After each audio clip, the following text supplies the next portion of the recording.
اللہ رب العزت ان سے پوچھتا رہا زندگی بھر. حضرت سلیم بابا سے اللہ پوچھا, یوسف شریف بابا سے پوچھا, بندہ نواز سے پوچھا, غریب نواز سے پوچھا, غوث اعظم سے اللہ پوچھتا رہا ہے میرے دوستو تم اتنے سجدے کر رہے ہو, بدلے میں کچھ تو لے لو. میں تمہیں سلطنت دینے تیار ہوں, میں تمہیں تاج و تخت دینے تیار ہوں, میں تمہیں ذیشان حکومتیں منصب عہدے دینے تیار ہوں. بولے مولا نہیں چاہیے. نہیں لیے کیا؟ نہیں لیے. ایک ولی بھی جو ہے اللہ تبارک و تعالیٰ سے حکومت نہیں مانگے, اللہ سے سلطنت نہیں مانگے, بادشاہت نہیں مانگے, بولے مولا نہیں چاہیے. بولے اے میرے پیارو کچھ تو لے لو, اپنی آل اولاد کے لیے کچھ تو لے لو. بولے مولا نہ زمین چاہیے, نہ کاروبار, نہ تجارت, کچھ نہیں چاہیے. آل کو بھی نہیں, اولاد کو بھی نہیں, بیوی کو بھی نہیں, کسی کو بھی نہیں چاہیے. بولے میرے پیارو کچھ تو اپنے لیے محلات رکھ لو, ساری چیزیں رکھ لو. بولے مولا نہیں چاہیے. پھر میرے بندو تم اتنی عبادتیں کر رہے ہو, رات رات بھر وظیفے پڑھ رہے ہو, 40 سال تم نے جنگل میں گزار دیے, 40 سال تم نے بیاباں میں گزار دیے, سینکڑوں سال تمہیں تمہاری جو ہے زندگیاں تمہارے رب کی محبت میں تم نے سرشار کر دیے. میرے پیاروں بدلے میں کچھ تو لے لو. سارے دوست بولتے رہے, ایک دوست کی آواز سن کر بولے مولا کچھ نہیں چاہیے. حتیٰ کہ زندگی کا آخری وقت آ گیا, اللہ نے غوث اعظم سے کہا غوث کچھ تو لے لو. بولے مولا نہیں چاہیے. غریب نواز سے کہا کچھ تو لے لو. بولے نہیں چاہیے. بندہ نواز سے کہا کچھ تو لے لو. نہیں چاہیے. یوسف شریف بابا سے کہا کچھ تو لے لو. بولے نہیں چاہیے. سلیم بابا سے کہا لے لو, کہا نہیں چاہیے. بولے پھر کب لوگے؟ تو جواب آیا اللہ محشر میں پوچھیں گے. کہاں پوچھیں گے؟ محشر میں پوچھیں گے. اب غوث اعظم, غریب نواز, بندہ نواز, سارے اولیاء کو اللہ میدان محشر میں اٹھائے گا. اللہ کہے گا میرے بندو, میرے دوستو, تم نے وعدہ کیا تھا کہ تم محشر میں پوچھو گے. لو اب محشر آ گیا, پوچھو کیا تم اپنی بیوی کے لیے کچھ مانگنا چاہتے ہو جنت میں اعلیٰ مقام؟ بولے مولا نہیں. کیا اپنے بیٹوں کے لیے کچھ مانگنا چاہتے ہو؟ بولے مولا نہیں. کیا اپنے خاندان خبیروں کے لیے کچھ مانگنا چاہتے ہو؟ بولے نہیں. بولے مولا آج وہ مانگیں گے جو کسی اور کے مانگنے پر نہیں دیا جائے گا. بولے اللہ پوچھتا ہے میرے دوستو آج تم اپنے دوست سے کچھ مانگ لو, آج دے دے گا. تو غوث اعظم کہیں گے اے اللہ جتنے قادری غلام ہیں سب کو جنت میں جگہ دے دے. غریب نواز کہیں گے اے اللہ جتنے چشتی غلام ہیں سب کو جنت میں جگہ دے دے. بابا شہاب الدین کہیں گے اے اللہ جتنے سہر وردی ہیں سب کو جنت میں جگہ دے دے. بابا بہو الدین کہیں گے اے اللہ جتنے نقشبندی غلام ہیں جنت میں جگہ دے دے. حضرت سلیم بابا کہیں گے اے اللہ جتنے میرے عاشق و غلام ہیں ان کو جنت میں جگہ دے. دوسرے مانگتے, ماں مانگ رہی مولا میرے بیٹے کو جنت میں جگہ دے. بولے تو بھی گنہگار, تیرا بیٹا بھی گنہگار, بازو بیٹھ بولے. بابا جان بولے اللہ میرے بیٹے کو جنت, پہلے تو اپنی جنت دیکھ لے, بعد میں بیٹے کی دعا کرتا. مگر سب کے لالے پڑے ہوئے, باپ مانگ رہا ہے نہیں دیا جا رہا ہے, بیٹا مانگ رہا ہے نہیں دیا جا رہا ہے, لیکن جب دوست مانگتا ہے تو مولا دے دیتا ہے. دوست کہتے ہی اس کو ہے جس کے لیے قیمت نہیں دیکھی جاتی. یہ اللہ نے ان کو دوست کہا. تو یہ اللہ کے دوست ہیں, یہ مانگیں گے اللہ تعالیٰ پوری کرے گا. اگر آپ بتائیں, ایک چھوٹا مسئلہ ہے, اگر دوست سفارش کرائیں گے اور ان کے بدلے ہم کو جنت نہیں ملیں گی تو پھر جنت میں جائیں گا کون؟ نہیں.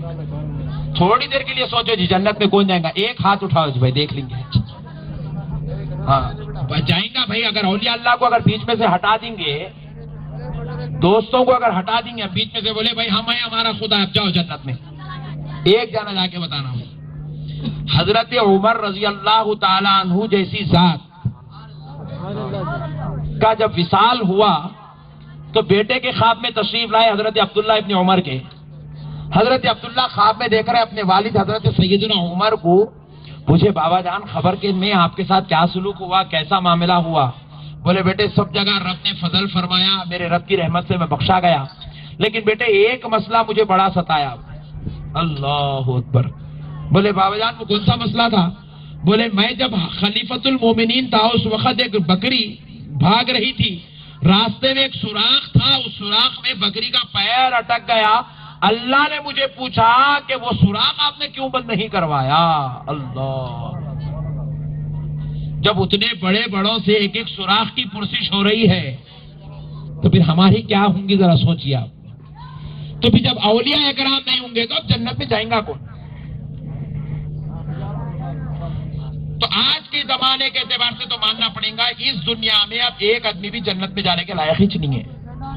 بے نمازیاں ہیں, روزے چھوڑے سو ہے, ٹی ویاں دیکھے سو گناہ ہے, فلمیں دیکھے سو گناہ ہے ہمارے پاس, بیویوں کو مار رہے سو گناہ ہے, اما باپ کی نافرمانی کے گناہ ہے, ہم لوگ باہر بریانیاں کھا رہے ہیں, گھر میں بیوی بچوں کو دال کھانا کھلا رہے, وہ سب سے بڑا گناہ لکھے ہوا ہمارے پاس. اندر کی بات بولا نہیں. ہم لوگوں کے ظلم کی انتہا دیکھو آپ, گھر میں بیچاری کو دال کھانا, وہ سکے روٹیاں, وہ تلے ہوئے انڈے, وہ پاپڑا کھلا رہے ہیں, اور ہم لوگ باہر بیٹھ کے مرغے مسلم. پوچھوں گی اس کی اللہ کے پاس لائٹ, ہنس لو اب, کتنا ہنسنا ہے, کتنا ہنستے ہنسو آپ, مگر محشر میں تو اللہ پوچھیں گا میں تیرے کو دولت دیا تھا, اس میں تیرے بیوی بچوں کا حق تھا, 200 روپے کی بریانی خود کھا گیا, اگر لے کے جاتا گھر کو تو 200 روپے میں پورا خاندان کھاتا تھا.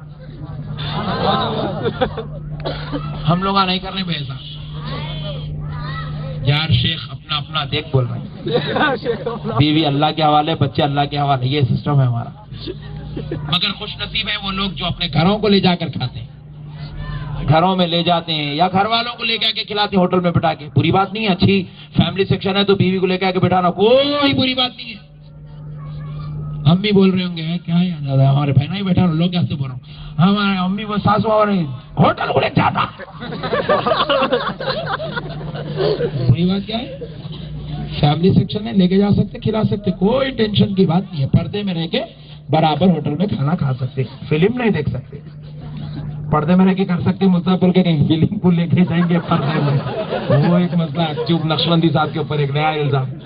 تو بہرحال پیارے بزرگ اور دوستوں, تو ہمارے اتنے گناہ ہیں, اتنے گناہ ہیں, ہم کو جنت کہاں ملے گی میرے بھائی؟ ہماری زندگی میں نیکی یہاں 1% بھی نہیں ہے, گناہ 99% ہے. اور یہ ہمارا ہی نہیں ہے دستور, یہ پوری دنیا کا دستور ہے.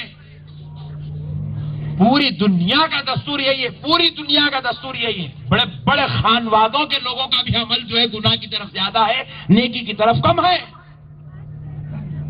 پھر میرے بھائی آپ بتاؤ, اگر یہ کہا جائے کہ اولیاء اللہ سفارش نہیں کرائیں گے, اولیاء اپنے غلاموں کی بخشش نہیں کرائیں گے, اولیاء اللہ اپنے غلاموں کو اللہ کی بارگاہ میں فریاد کر کے نہیں بخشوائیں گے, تو پھر اب جنت میں جائے گا کون؟ اللہ. تو ماننا پڑے گا جنت میں ہم جائیں گے تو خدا کی قسم عمل کی بدولت نہیں جائیں گے, ولی کی سفارش کے صدقے میں چلے جائیں گے. ہمارا عمل تو جنت میں لے جانے کے لائق نہیں ہے. آپ بعض لوگ سوچ رہے ہیں میں نماز پڑھ رہا ہوں, میں نماز پڑھ رہا ہوں, میں نماز پڑھ رہا ہوں. نمازوں کو اگر حقیقت کی نظر سے دیکھ لیا جائے, ہماری نمازیں پوری ایک بھی قبول ہونے کے درجے میں نہیں ہے, ایک بھی قبول ہونے کے درجے میں نہیں ہے ہماری نماز. ہماری نمازوں میں کوتاہیاں, ہماری نمازوں میں خامیاں, ہماری نمازوں کے اندر انتشار, ہماری نمازوں میں وسوسے, ہماری نمازوں میں دنیا کا خیال, ہماری نمازوں میں غیروں کا خیال. پیارے دوستو, اب ہماری نمازیں کہاں قبولیت کے لائق نہیں, لیکن خدا کی قسم پھر بھی ہم جنت میں جائیں گے, یہ اولیاء اللہ کے صدقے سے جائیں گے. تو جب اللہ پوچھے گا اپنے غلاموں سے, اپنے محبوب دوستوں سے کہ بتاؤ میرے دوستوں, اب بتاؤ تمہیں کیا چاہیے, تو یہی آواز آئے گی, اللہ قادری چشتی نقشبندی سہر وردیوں کو جنت میں جگہ دے دے. اللہ کہے گا دوسرا کہتا تو نہیں دیتا تھا, تم نے کہہ دیا ہے, دوست کی بات کو رد نہیں کیا جاتا, لو میں قبول کر لیتا ہوں. تمہاری محبت میں تمہارے غلاموں کو, تم سے ہاتھ ملانے والوں کو, تمہارے ہاتھ پر بیعت کرنے والوں کو میں جنت میں جگہ دیتا ہوں. پیارے بزرگوں اور دوستوں, اب پھر آخری بات سن لیں, انشاءاللہ بات ختم کرتے ہیں. کیا یہ اولیاء کرام رضوان اللہ تعالی علیہم اجمعین کی بارگاہوں میں آنا ہمارے لیے ضروری ہے؟ تو جواب ملتا ہے, خدا کی قسم بے حد ضروری ہے. اس لیے ضروری ہے کہ دیکھو میرے بھائی, جب ایک فون ہوتا ہے, حالانکہ اس کے اندر پورے انسٹرومنٹس اس کے اندر جتنے بھی لگے ہوئے, ساری اس کی مشینری اس کے اندر فیڈ ہے, اس کے اندر ایک بیٹری بھی لگی ہوئی ہے, اس کے اندر نیٹ ورک بھی آ رہا ہے, لیکن وہ فون کام کرتے کرتے کرتے کرتے ایک وقت جا کر اس کی پوری چارجنگ ختم ہو جاتی ہے. حالانکہ incoming calls, outgoing calls سب ہے, اس کے اندر جو ہے پیسے بھی رکھے ہوئے, 2-3 ہزار روپے کا اس کے اندر آپ نے بیلنس کروا لیا ہے. پھر بھی اس کے باوجود جب اس کے اندر چارجنگ ختم ہو جاتی ہے تو وہ کام کرنا بند کر دیتا ہے. اسے چارجنگ کی ضرورت ہے، تو اب اس کو الیکٹریسٹی سے تعلق جوڑا جاتا ہے اور الیکٹریسٹی اس کو اتنا چارج کرتی ہے کہ پھر دنیا سے رابطہ کرنا آسان ہو جاتا ہے۔ تو پیارے بزرگ اور دوستوں، پھر آپ بولیں گے میں تو نمازی ہوں، متقی ہوں، پرہیزگار ہوں، پھر مجھے یہاں جا کر جو ہے اللہ کے ولیوں کے پاس جانے کی کیا ضرورت ہے؟ بھائی نماز پڑھو، یہی اصل ایمان ہے، روزہ رکھو، یہی اصل ایمان، جو بازو والے پکارتے پھرتے ہیں، بولے حج کرو، یہ اصل چیز ہے، زکات تو یہ اصل چیز ہے، آپ داڑھی چھوڑو بھائی، آپ ٹوپی پہنو بھائی، اسلامی بن جاؤ بھائی، یہ اصل چیز ہے۔ ہم کہیں گے خدا کی قسم اس میں کوئی بھی نقل نہیں ہے، سب اصل ہی ہے۔ نماز بھی اصل ہے، روزہ بھی اصل ہے، زکات بھی اصل ہے، حج بھی اصل ہے، سب چیزوں کی ضرورت ہے، لیکن یہ سب ہونے کے باوجود بھی روح کی چارجنگ ختم ہو جاتی ہے۔ کیسے ختم ہوتی ہے؟ روح کی جو چارجنگ ختم ہو جاتی ہے تو اس کا پتہ کیسے چلتا ہے؟ اس کا پتہ یہ چلتا ہے کہ آپ لاکھ پکارتے رہے، اللہ اکبر اللہ اکبر، لاکھ پکارے، آپ کی آواز دربار الہی تک نہیں پہنچتی۔ کیوں؟ کیونکہ آپ کے اندر ایمان کی چارجنگ کمزور پڑ گئی، روحانی چارجنگ کمزور پڑ گئی۔ بولے وہ کیسے؟ بولے آپ کہہ رہے ہیں اے اللہ میری نمازوں کو قبول کر، ایک گناہ کے بیچ میں کھڑا ہو گیا، بولے میں ہٹا تو انہیں اوپر جائیں گی نا، بات سمجھ میں ہے بھائی؟ پہلے میں گناہ ہٹنا تو انہیں اوپر جانا، انہیں اوپر گیا تو تمہاری دربار میں حاضری ہوتی ہے، اللہ تعالیٰ تمہاری نماز کو قبول کرتا۔ پھر بولے اللہ میرے روزوں کو قبول کر لے، بولے تو شعبان کے پورے گنے بیچ میں آ گئے، انہیں رمضان میں روزے رکھا ہوں گا مولا، شعبان میں بہت بھیانک کھاما کرا، انہیں چٹیاں ڈالا، انہیں جو ہے بازو والوں کی زمین پہ قبضہ مار دیا، انہیں 3 مرتبہ شعبان میں اپنی بیوی کو بچوں کو مارا، اے اللہ انہیں جو ایک مرتبہ ہلو ڈرنک لے لیا، روزانہ 6 پوڑیاں گٹکے کے کھا، اما وہ روزے پورے ٹھنڈے پڑے، جانتے ہیں کہاں جاتے اوپر بولے، بات سمجھ میں آئی بھائی؟ یہ گناہ بیچ میں آتے آتے چارجنگ ختم ہو گئی نہیں تو یہ ہوتا۔ تو پھر اب ہم لوگ کیا کرتے ہیں؟ اولیاء اللہ کی بارگاہ میں آ کے ایمان کو چارج کرتے ہیں۔ آپ جیسے ہی ولی کے دربار میں آتے، ولی کا فیض شروع ہو جاتا آپ کے اوپر، ولی کا تصرف شروع ہوتا، ولی کا فیض شروع ہوتا، ولی کی نگاہ کرم آپ کے اوپر پڑتی، آپ کی چارجنگ ہوتی، روحانی چارجنگ، ایمان کی چارجنگ ہوتی، اور پھر اب آپ اللہ سے کہتے ہیں اللہ میری نمازوں کو لے لے، تو مولا کہتا ہے اب میں اگر ڈائریکٹ لوں بندے تو پھر تیرے گناہ بیچ میں آ جائیں گے، میرے ولی کو دے دے، اس کا نے کوئی گناہ نہیں ہے، کوئی گناہ آڑ نہیں آئے گا، گناہ تیرے سر کے اوپر رہنے دے، تو اپنی عبادتوں کو ولی کی بارگاہ میں وسیلہ بنا کر تو فتن پیش کر دے، میں تجھ سے نہیں اپنے ولی سے تیری عبادتوں کو حاصل کر لوں۔ یہ ایمان کی چارجنگ ہوتی ہے اولیاء اللہ کے دربار میں، ایمان مضبوط ہوتا ہے، یہاں آنے سے ایمان کی سلامتی نصیب ہوتی ہے۔ ایک مثال دیتا ہوں، بات پوری سمجھ میں آ جائے گی۔ دیکھو ایک بڑے شاہی منسٹر کا، پرنس کا گھر ہے، منسٹر صاحب کا گھر ہے، گھر کے اوپر کیا ہوتا ہے، منسٹر صاحب دروازے کا ایک کتا پال کے رکھتے ہیں، بولے نئے لوگ آئے تو اندر آنے نہیں دینا، رات میں چھوڑ دیتے اس کو، چور اور دکھا تو کاٹ لینا، کھا لینا، تیرے ہے یہ نوالا، بولے نئے لوگ آتے کہ اٹھ کے کھڑے ہوتا، گھور کے دیکھتا، بھوکتا، کاٹتا، پریشان کرتا، مگر وہی گیٹ کے پاس ایک واچ مین بھی کھڑا ہوا رہتا، واچ مین بولتا نہیں میرے ساتھ آئیے صاحب، میرے ساتھ آئیے، تو واچ مین کے ساتھ گیا تو کتا سمجھتا کہ انہیں صاحب کا ہی چٹنی ہے، ملنے کو آیا، اپنی چٹنی ہے، اس کو کاٹنے کی ضرورت نہیں ہے، خاموش بیٹھ جاتا، جا کے ٹریننگ رہی تھی کتوں کی۔ بات صحیح ہے غلط ہے؟ اب آپ لوگ تو فلموں میں بھی دیکھے ہوں گے، مگر میں جو بول رہا ہوں وہ پریکٹیکل ہے، ٹریننگ ہے، ہمارے پاس ہمارے ایک دوست ہیں نا، کتوں کو ٹریننگ دیتے ہیں، چوروں کو کیسا پہچاننا، اچھوں کو کیسا پہچاننا، بروں کو کیسا پہچاننا، وہ ٹرینر ہے اس کے۔ تو بہرحال تو کتوں کو یہ تربیت دی جاتی ہے اچھے اور برے کو پہچاننے کی، اپنے اور غیر کو پہچاننے کی۔ تو واچ مین جیسے ہی لے لیا تو انہیں سمجھ جاتا ہے صاحب کا آدمی لے کے چلے آتا۔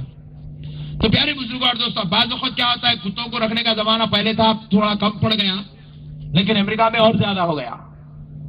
لیکن اب یہاں پہ کیا آتا ہے، گیٹ کے پاس ایک سیکیورٹی گارڈ کھڑا کیا جاتا ہے، بولے گن ڈال کے ٹھہرا ہوا ہے، اندر آتے کون ہے جی، باہر ٹھہرو، پہلے باہر، اندر سے کال آتا نہیں میں ان کو بھیجو ہمارے آدمی، جی اچھی بات صاحب بھیج رہا صاحب، آئیے صاحب آئیے، ابھی ایسا بات کر رہا تھا ویسا بول رہا کیا میں، نہیں اندر سے کال آیا صاحب کا، بولے اچھی بات ہے۔ تو پیارے بزرگوں اور دوستو، تو جس طرح وہ کتا جو آدمی کو بھونکتا ہے نیا سمجھ کر، اسی طرح جب ہم اللہ کے دربار میں جانا چاہتے ہیں تو ایک کتا کھڑا ہوا، اس کا نام شیطان ہے، انہیں بھی ایسی اڑی پڑتا آنکھ پہ. انہیں نماز کو آیا، اس کو جمعے کے دن ٹیکا دے کے نہیں سلایا تو دیکھ لینا. پہلے آیا ہی جمعے کو بیچارہ، اس کو بھی ٹیکا لگا کے سلا دیا، وضو ٹوٹ گیا. اب 14 کا 26 رکعت پڑھ لے تو قبول ہونے والی چنی ہے، وضو چنی ہے تو نماز کہاں سے ہوگی تیری؟ مسئلہ سمجھ گیا؟ جمعہ کے دن 14 پڑھ رہے لوگ ایمانداری سے تو اچھا ہے، سوکھ کے اٹھ کے ٹیکا لے کے پڑھ رہے، 26 پڑھ گئی بیکار ہے. شیطان بولا اب تو 26 نے 600 پڑھوا، میرا کام تو ہو گیا، جاؤ لائٹ لے لو، دوسرے کو ڈھونڈو جی. بولے تو پیارے بزرگ اور دوستوں پتا کیا چل رہا ہے؟ شیطان بولا تو آتے ہی میں تجھ کو ڈالتا ہوں اندر. اب ایک امام صاحب ہے بیچارے، امام صاحب کیا کرے؟ نماز اللہ اکبر، دوسری نماز میں خیال آ رہے میں اثر کی نماز پڑھایا، نیت زہر کی کرا، گئی پوری 600 لوگوں کی نماز گئی. خالی ایک مسئلہ وہاں، زہر کو اثر کر دیا، اثر کو زہر کر دیا امام صاحب کرے تو پوروں کی نماز غارت ہو گئی. شیطان بولا میرے پاس آئے تو میں ایسے نسخے سکھاتا ہوں پبلک کو. بھرا اب امام صاحب پریشان، بولے مولا کرنا کیا؟ آپ نماز بھی ہو گئی، پبلک بھی چلے، پھر بلا کے تو اب مغرب میں اثر تو نہیں پڑھا سکتے، کرنا کیا؟ تو مولا کی بارگاہ سے آواز آ رہی ہے، یہ کتا ہے تمہیں کھانے کی چکر میں تمہیں برباد کرنا چاہتا ہے. کتے سے بچنا چاہتے ہو تو میرے دوستوں کا وسیلہ لے. میرے دوست میرے دربار تک بڑی آسانی سے آتے اور جاتے ہیں. کتا اندر کے آدمی کو نہیں کاٹتا، جس طرح وہاں واچ مین کو نہیں کاٹ رہا تھا، یہاں اللہ کے ولیوں کو شیطان نہیں ڈراتا. اللہ کہہ رہا ہے غلطی ہو گئی پریشان مت ہو، ولی کا دامن تھام لے. غوث اعظم کی صحبت میں دیکھوں گا تو سب معاف فرما دوں گا، سارے تیرے گناہوں کو معاف کر دوں گا، ساری خطاؤں کو معاف کر دوں گا، سارے غلطیاں جو شیطان اپنے شر سے کروایا سب معاف کر دوں گا. ولیوں کا ساتھ ہونا ضروری ہے. تو اس لیے میرے بھائی، یہ جو لوگ ان کا دامن تھام لیتے ہیں آسانی سے اللہ تک پہنچتے. اللہ تک پہنچنے کا سب سے بہترین ذریعہ اولیاء اللہ ہے، سب سے بہترین ذریعہ اولیاء اللہ ہے. ہر عمل قبول ہو نہ ہو دونوں بھی گنجائش ہے. آپ کی ہر نماز قبول بھی ہو سکتی ہے، رد بھی ہو سکتی ہے، گنجائش ہے. اب تک آپ اتنے نماز پڑھے، قبول ہوئی کیا آئے گی؟ کیا پوری رد ہو گئی کیا آئے گی؟ نہ قبولیت کا یقین ہے، نہ آپ کو قبول رد ہونے کا یقین ہے، بلکہ نماز پڑھے اللہ کے حوالے کر دیے. مرضی تیری مولا، قبول کر یا رد کر، تیری مرضی ہے، تو ہمارا رب ہے، تو خدا ہے. لیکن خدا کی قسم جن عبادتوں پر اولیاء کا وسیلہ لیا جاتا ہے، یقین ہے، ایمان ہے مسلمان کا اس بات پر کہ وہ نماز، وہ عبادت قبول ہوتی ہے. کیوں؟ ہمارے گناہوں کی وجہ سے ہماری عبادات رد ہوتی ہے، اللہ کے ولیوں کی محبوبیت کی وجہ سے ہر عبادت قبول ہوتی ہے. جب ہم اپنی عبادات ان کے حوالے کر دیتے ہیں، اپنے عمل کو ان کے حوالے کر دیتے ہیں، اپنے کام کو ان کے حوالے کر دیتے ہیں، تو پھر ہوتا کیا ہے؟ اللہ جب ان کی عبادات کو قبول کرتا ہے تو ان کے صدقے میں ہماری عبادات کو بھی قبول کرتا ہے. اس لیے دوستو، یہ اللہ والے ہیں، ان کا ساتھ ہونا ہمارے لیے بے حد ضروری ہے. جو ان کا ساتھ چھوڑ دیتا ہے وہ نیست و نابود، تباہ و تاراج ہو جاتا ہے. وہ زندگی اس کی لاکھ نمازوں کے بعد بھی برباد ہے، لاکھ عبادات کے بعد بھی برباد ہے، لاکھ تقوی اور پرہیزگاری کے بعد بھی اس کی زندگی برباد ہے. میں اپنی بات کو اب یہی ختم کرتا ہوں. لیکن ایک اللہ کے ولی کے دربار میں ہم لوگ آئے ہیں، یہ ہمارا دل پورا کالا پڑ گیا، سیاہ ہو گیا، اس کے اوپر رحم بھی نہیں آ رہا، دیکھ رہا ہے حادثات دیکھتے دیکھتے کھٹ ہو گیا. مگر اس کو پگھلانا، اس کے اندر رحم پیدا کرنا، خوف الہی پیدا کرنا، محبت مصطفیٰ پیدا کرنا. کیسا پیدا ہوتی ہے؟ ذکر کرنے کی برکت سے پیدا ہوتی ہے. کیسا پیدا ہوتی ہے بولیے؟ اس لیے اولیاء اکرام اپنے درباروں میں لوگوں کو بلا کے ذکر کراتے تھے. ذکر کرنے سے روح زندہ ہوتی ہے، دل پاک ہوتا ہے، جسم کے اندر سے شیطانی وسوسے ہوس نکل جاتی ہے، انسان نور والا بنتا ہے. کیونکہ اللہ کے ولی کا عرص ہے. خالی باتیں سن لیے چلے گئے ایسا نہیں، دل کا پاک ہونا ضروری ہے. 10 منٹ ذکر کراتا ہوں، کر لیں گے؟ زبردستی نہیں، محبت سے.